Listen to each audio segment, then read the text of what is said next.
Your desires feel good to you? That's the big question.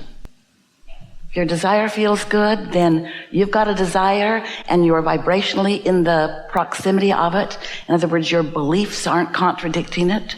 So you're moving frequently and steadily in the direction of your new desire, your new desire, your new desire, your new desire, and you're living happily ever after. Yes. But if you keep hatching new desires that you doubt, then life isn't as much fun, is it?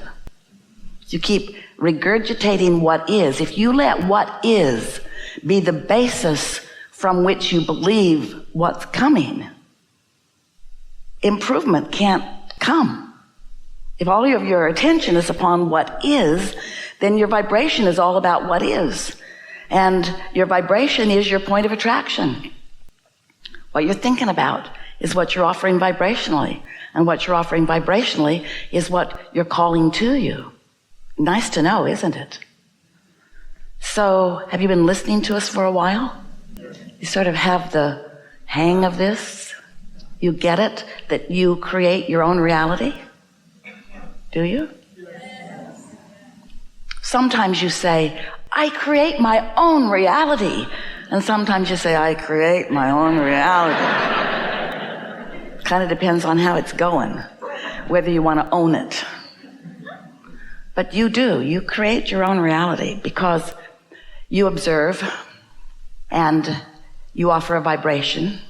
Now, we want to say to you right at the beginning here that almost everyone offers almost all of their vibration in response to what they are observing.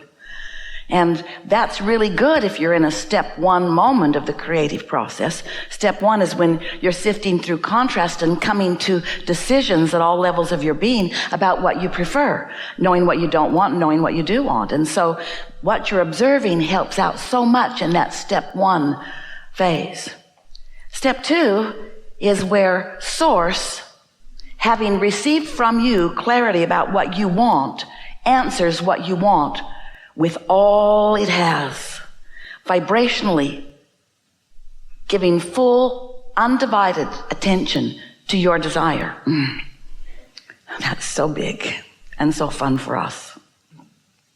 Step three is where you figure out some way to offer a vibration that's different from what is and that is more like what you're asking for. Because if you just keep offering a vibration about what is, you can't let the new improvement in because what is will hold it out. Do you get that? If you don't have enough money and so you're sifting and sorting and you can't pay this and you can't go there and you can't do this, and in all of that sifting and sorting, you're launching rockets asking for more prosperity. And your inner being and those who hang around with your inner being are lining up the cooperative components for your improved financial situation. But when you continue to observe your current state of being, talking about it, and therefore fretting about it or worrying about it or complaining about it, then you keep active within yourself a vibration of exactly where you stand. So you can't move, you can't take one step toward the new and improved avalanche of prosperity that is lined up for you, ready for you, being revealed to you, but you've got to realize it. But you can't realize it if you are focused upon what is. So you've got to use your now reality in a very understood way. You have to understand that now reality and what is helps you enormously in relationship with step one, and it is in your way relative to step three. What is won't let you improve. But I can see it and hear it and smell it and taste it and touch it. And I can talk about it and I can blog about it. And I can text about it and I can Instagram about it, especially that. I can take pictures about what is. It is. And it's a wonderful thing when you're sifting and sorting through what is and you're finding all of the best parts of it and you're using that as the basis of your good feeling moments. That's a wonderful way of utilizing your awareness of what is. But we're just saying, what is slows down what's coming, especially if you're focused upon what is and you don't feel good when you're focused upon it. We have enjoyed this interaction immensely. There is nothing more that you would ever need to know about how to respond to this world, because everything else is set up to work for you. You were non-physical energy before you came into this physical body, and the larger part of you still is. And as you came into this physical body, the larger part of you remains non-physically focused and in a place of pure positive energy, which means when you sift through contrast and you find things you don't want, your inner being knows what you're asking for, but never clubs what you're asking for about the head and neck by explaining how it is. How it is irrelevant to what's becoming. How it is not just irrelevant to what's becoming. It was relevant because it launched rockets. And those rockets moved from you and are held in attention, held by attention, held in attention by your inner being in your vibrational reality.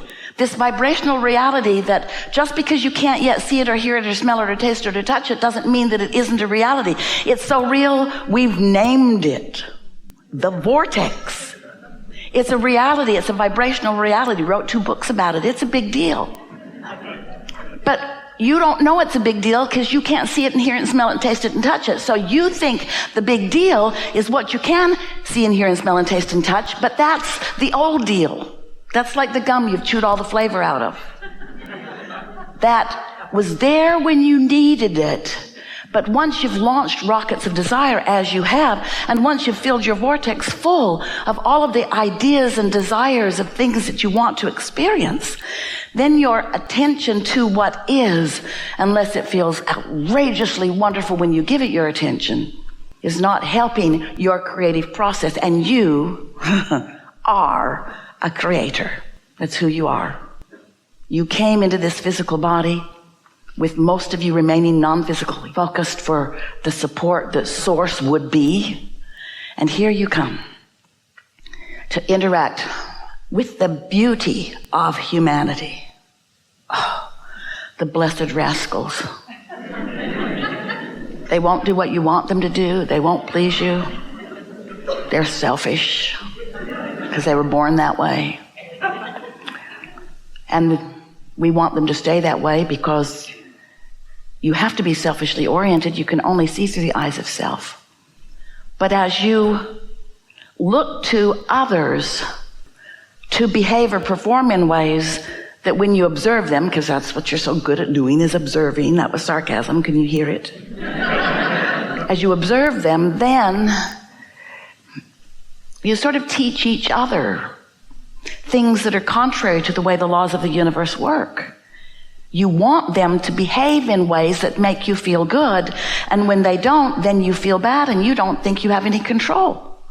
So you blame them, but it isn't about them because they didn't come to behave for you. They came to create too.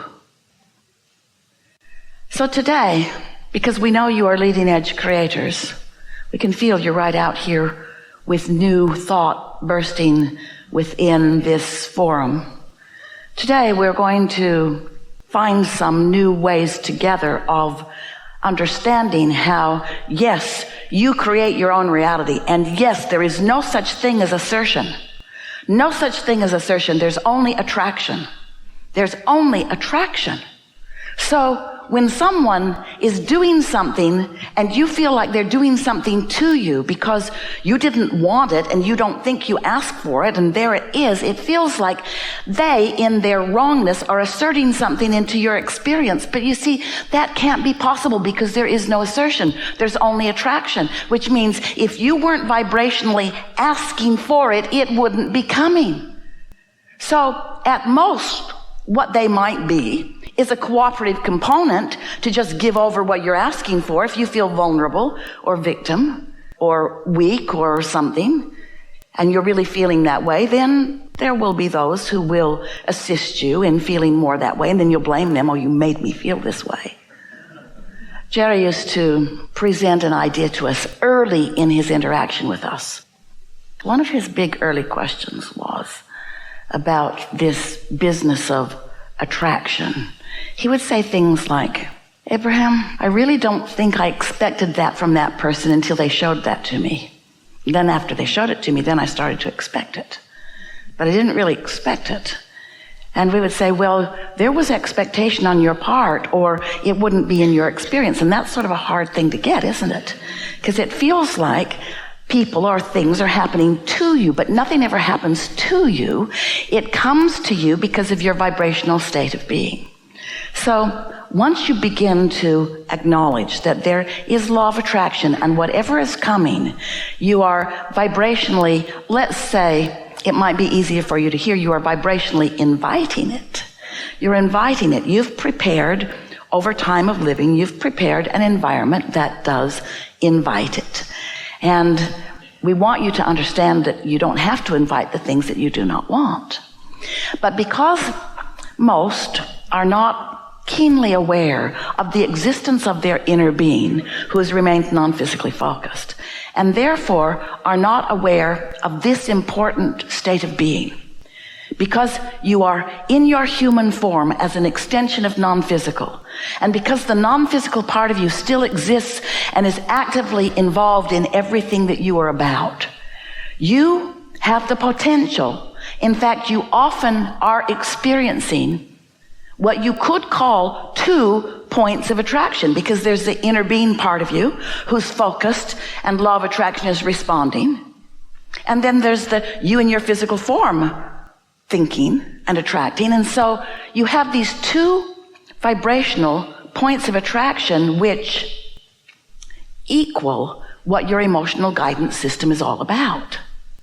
The emotions that you feel are your indicator of the relationship between what your inner being is thinking about, what you're thinking about, and why you're thinking about what you're thinking about. So when you feel frisky, when you feel exhilaration, when you feel love or passion, when you feel funny, when you are tuned in, tapped in, turned on, that means you and your inner being for this moment in time are in agreement about the way you're approaching the subject that's active in your mind. Don't you love knowing that?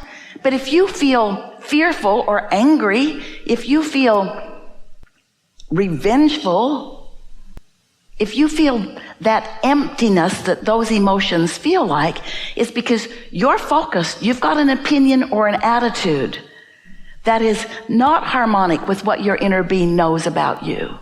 And so you've got yourself pinched off to some degree, and you can tell by the way you feel how great that degree is from who you really are, who you've become. So here's how it works.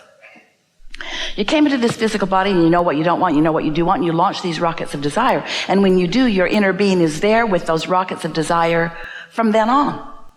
If you're not, then there's separation between you and you. So you see what we were talking about earlier?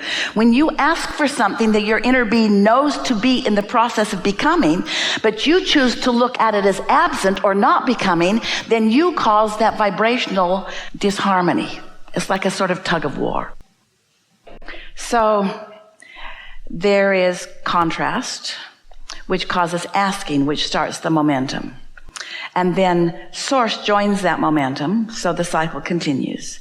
And then you do step 3 and you join the momentum. And now, so you've got this momentum that is going. Let's complete the cycle. So this momentum is going, and then let's say you have another step 1 moment, which continues more momentum, only this time, because of what you've come to know, step 1 is you ask, step 2 is it's answered, step 3 is you line up with it, step 4 is you just get really good at step 3.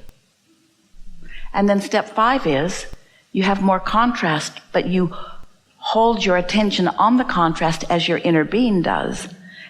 And so that's the cycle. Yeah.